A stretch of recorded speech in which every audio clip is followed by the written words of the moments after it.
I think well-being is so central to everything, because when you say well-being, it encompasses a lot more things than just your physical health. It's your emotional, psychological, and spiritual. When it all comes together, it's your well-being.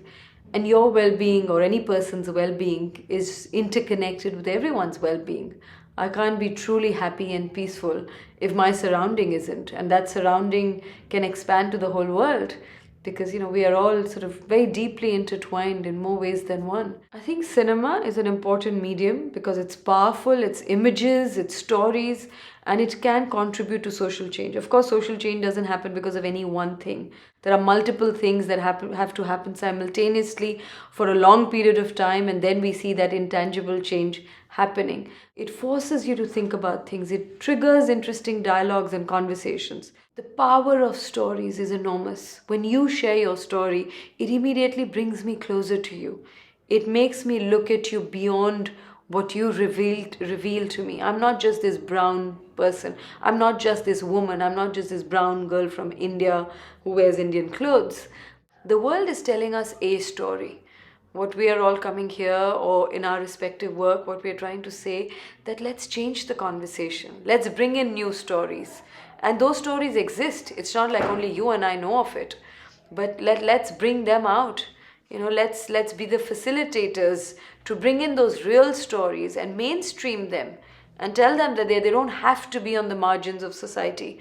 Without social justice, there can be no peace, there can be no well-being. Because then we are talking about the well-being and peace and love and happiness only for the select few. There are hundreds and thousands and millions of people who are struggling at various levels.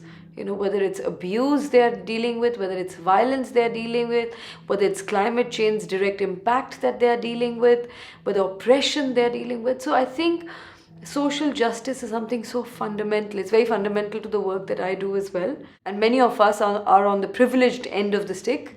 And that's why we feel like we have a greater responsibility, because we have a little voice within our world, within our circles. How do we become that voice for the voiceless, for those who do not have those platforms? In the Hindu mythology, they say that everybody is Ardhanarishwar, which means half man, half woman. But what has happened, that we have forgotten the feminine.